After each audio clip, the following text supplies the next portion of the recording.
Hello again. In this video we're going to now look at inclined planes, and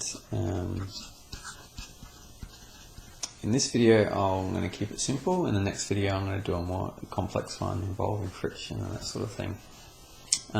So basically, inclined planes, what we have is if we have a hill or a slope or something like that, that's supposed to be a straight line.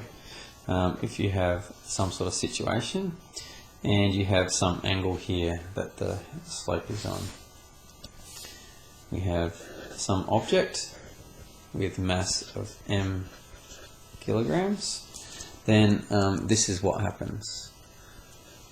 Yeah, it's just before I start again, what we're going to do now is it makes it a bit easier if we talk about an I in the direction which is parallel to the plane, and J direction is perpendicular to the plane. So it makes the maths quite a bit easier if we consider that rather than I being horizontal and J being vertical. Just makes most of the forces work out in this way.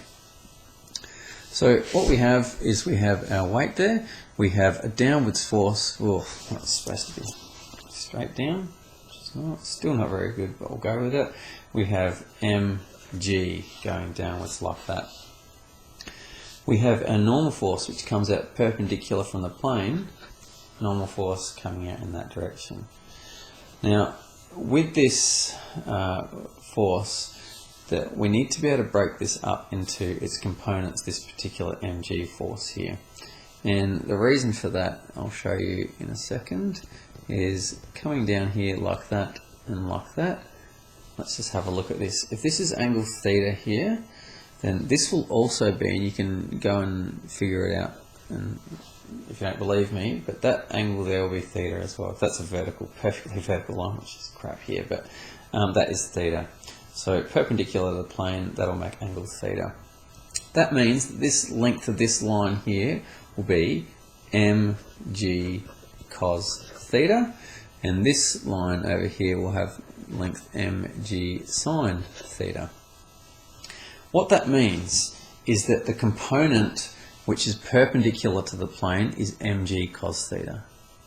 It means that the component of gravity which is parallel to the inclined plane is mg sine theta. In other words, what that means is that pulling down the plane here, you'll get a force of mg sine theta due to gravity.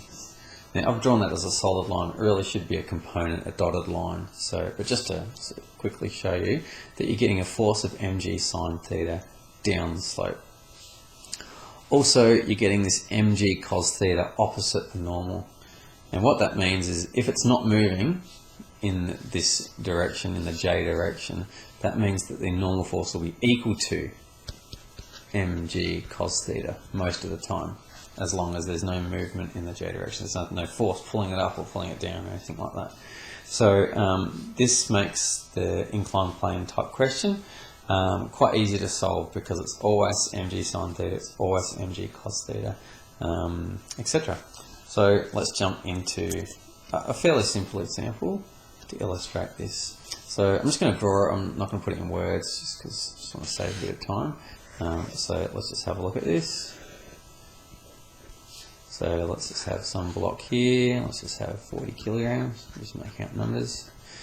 So 40 kilograms.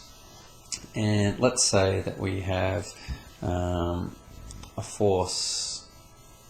No, we'll keep it really simple for this one. 40 kilogram force on a block. Let's find out what the acceleration is equal to. What's the acceleration and what direction is it going in? Let's find the acceleration in this situation. Okay, so firstly, define what I and J are. So we've got our I direction going up the plane, J direction coming out of the plane. So I've got I and J. Let's look at what happens. Let's just draw a few things in there. Normal force,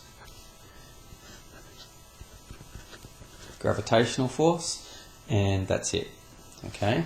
What you'll get because of what I just said is that this force here, and I'll do it in dotted line, coming down the plane will be equal to 40g. So, I didn't say what angle. Let's just make it simple for this one. 30 degrees. Sorry about that. Need to know what angle this plane is on.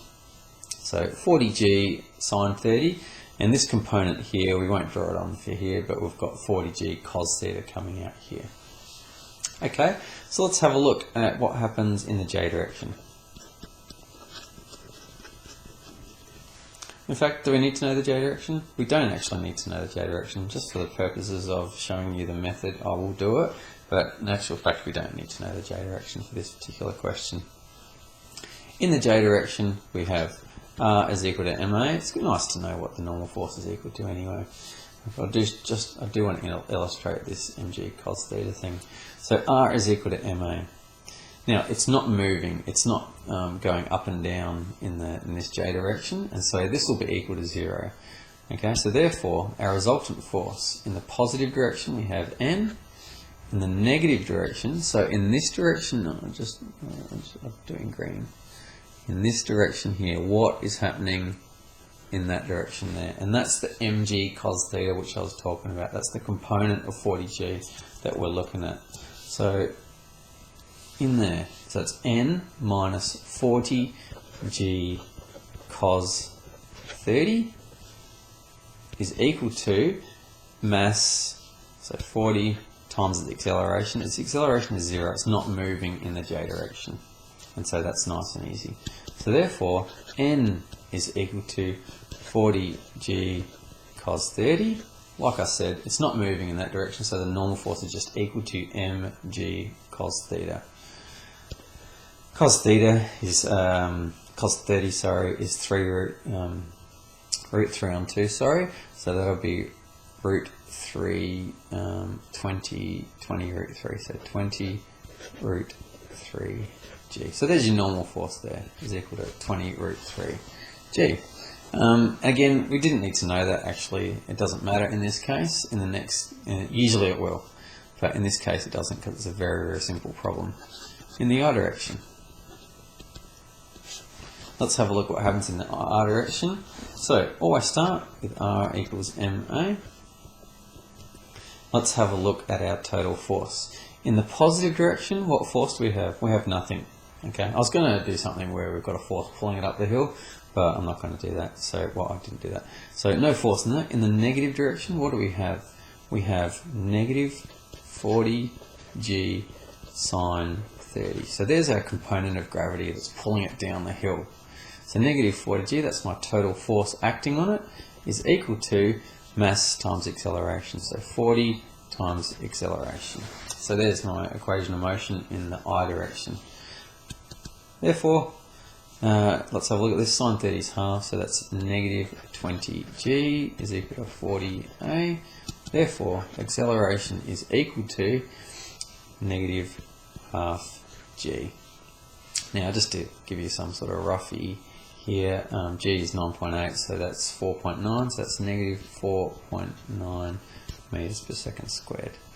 Okay, so let's just check this. We've got an acceleration which is negative. What does that mean? Well, remember I is positive this way, so it means you're going to get an acceleration in the negative direction, which is down the hill, which makes sense. We want the silly block to go down the hill, which gives us an acceleration of negative 4.9 meters per second. So there's an example of how we can find acceleration and start answering different questions on motion. In the next video, I'll do a more complicated example where we've got a force and we'll have something with friction in there as well, just to get a bit more complicated. See you in the next video.